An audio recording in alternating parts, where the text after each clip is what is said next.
What's up guys, Rogue9 here, and today we continue our quest to find the best loadout for each operator in Rainbow Six Siege by examining the loadout meta for Jackal's primaries, the C7-E assault rifle and the PDW9 SMG. You know the drill, analyze stats, run some tests and then draw conclusions. Let's go!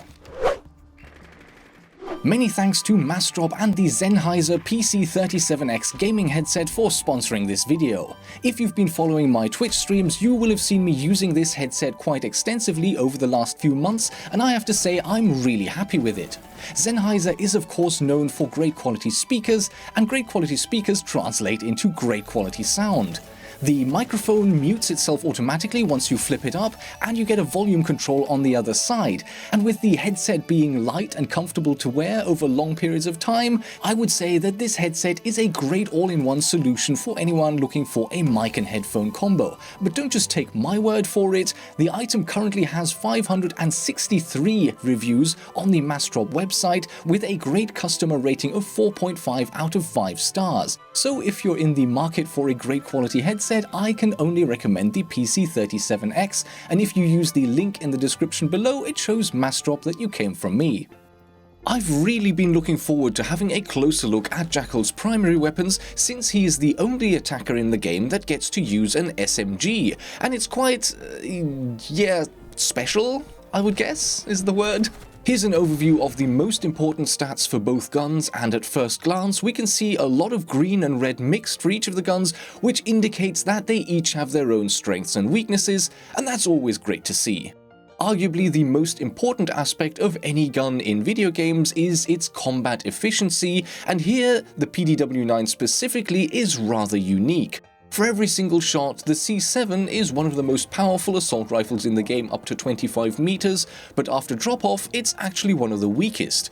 The PDW9 is a bit weird when it comes to damage per shot. At ranges up to 18 meters, it does 34 damage, which is above average for SMGs, and beyond 28 meters, it actually does more damage at 35 per shot. This unique feature was not in the game at the beginning of Operation Velvet Shell. I still have data from the suppressor tests that I did around that time, and back then the drop-off profile was 33 to 19. The weird damage profile we see today has been around for ages though. I managed to dig up this support ticket I created in September of 2017 that highlights the issue to Ubisoft. In my opinion, it makes no sense for a gun to become more powerful at longer ranges, especially not an SMG firing 9mm pistol ammo. But I double-checked these stats only yesterday to make sure that they are still accurate, and they are. So at this stage, I have to assume that, as bizarre as this feature is, it seems to be intentional and here to stay. Or maybe it's just gone completely under the radar, who knows? I also double-checked the PDW9's behavior with a suppressor attached, and the damage is 28 at all distances, so at least this weird long-range damage feature is kind of consistent, I guess?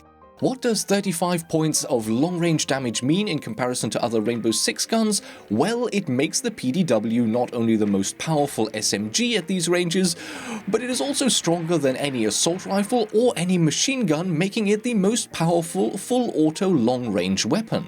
It can even keep pace with Blackbeard's SR25 designated marksman rifle, which also does 35 points of damage at range. In fact, only a handful of single-shot weapons, slug shotguns, pistols and DMRs, can beat the PDW at range, so yeah, no.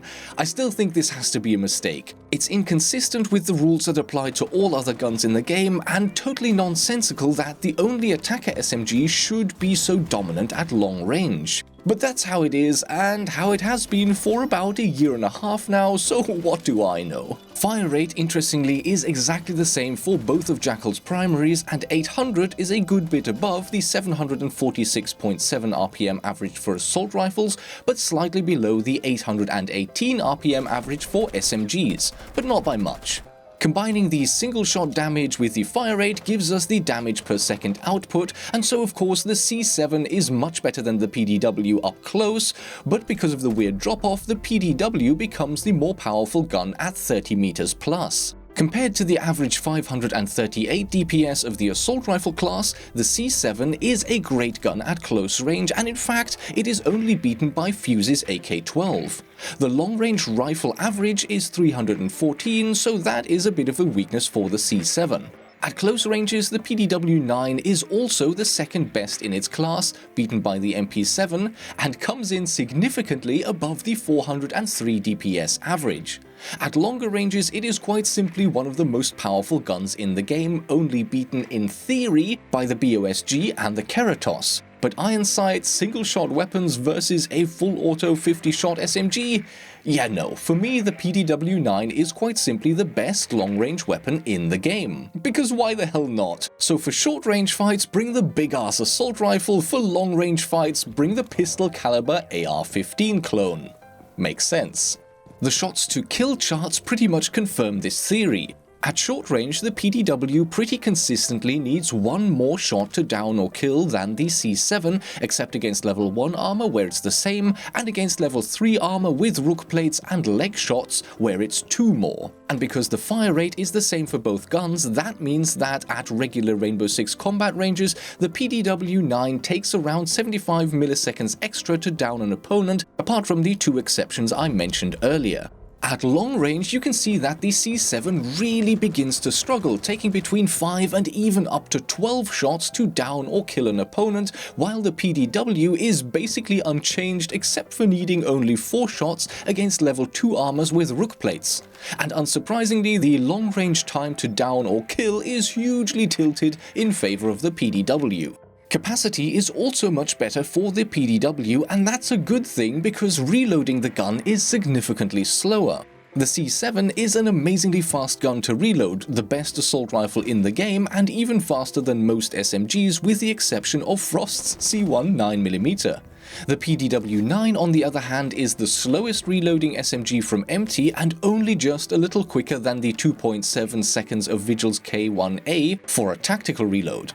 This kind of reinforces the current long-range role of the PDW even more, because the last place you want to be when going through a 3.4 second reload is right in front of an opponent. ADS time benefits lie squarely with the PDW once again. As an SMG, it already comes with a much quicker baseline time of 300 milliseconds, and if you choose to attach the angled grip, you can improve that by a further 40% down to 180 milliseconds.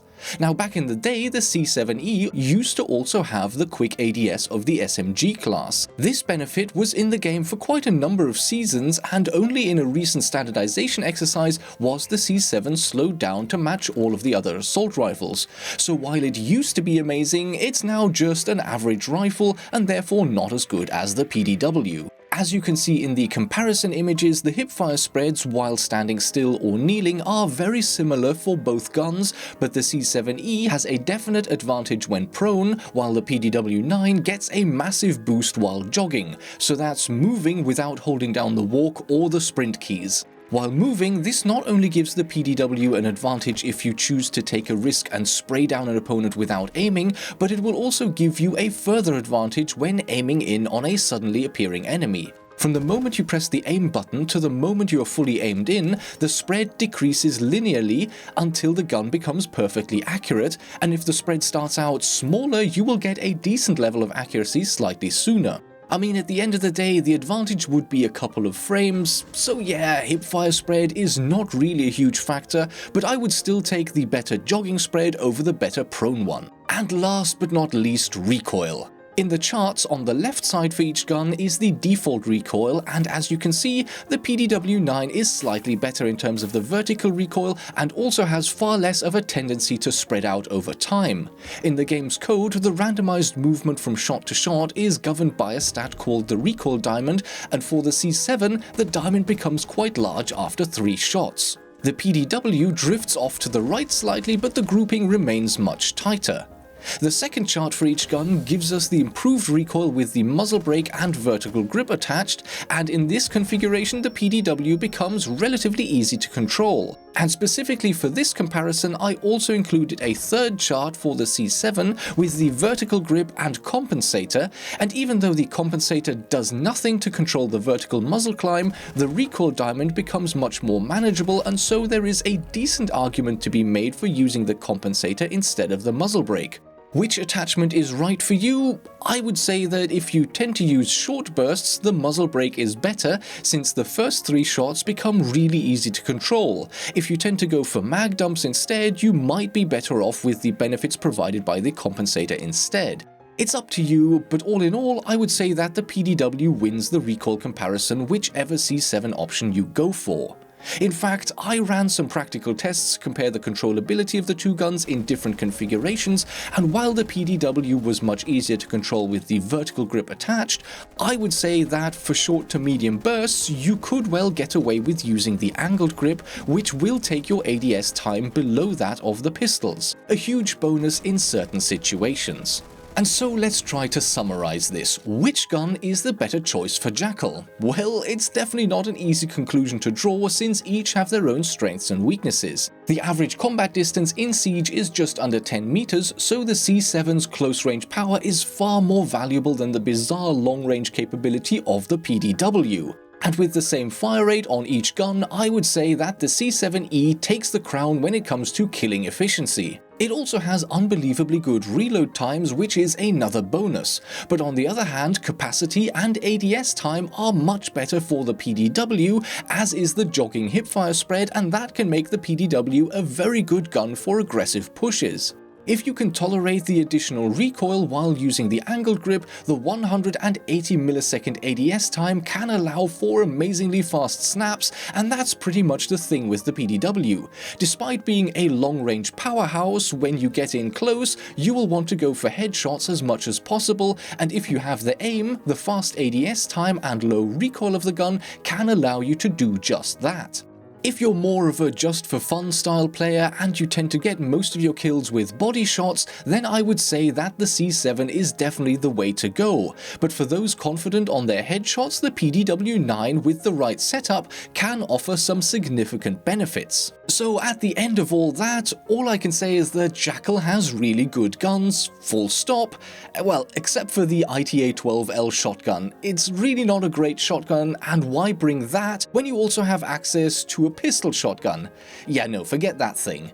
The C7 is one of the best assault rifles in the game, and the PDW9 is pretty much just as viable if you can take advantage of the benefits it has to offer. Most players will probably feel more comfortable with the C7, and the added power definitely makes it more forgiving at closer ranges, but hey, why not give the PDW a go and see how you do, especially if for some reason you end up taking a lot of engagements at more than 30 meters, because the PDW is probably the best long-range weapon in the game, for now. Because maybe that's a bug after all, and not actually intended, even though I reported it almost 1.5 years ago, and maybe, just maybe, we might see this get fixed at some point. Until then, which of the two guns do you prefer to use? Do you run the PDW at all, and if so, do you use the angled grip? Let me know in the comments section below, and feel free to also give me your suggestions on which guns to compare next. And with that, as always, thank you for watching, I hope you enjoyed the video, and I will see you in the next episode. To my cloud, best believe I'm not coming down. No, I am not coming down.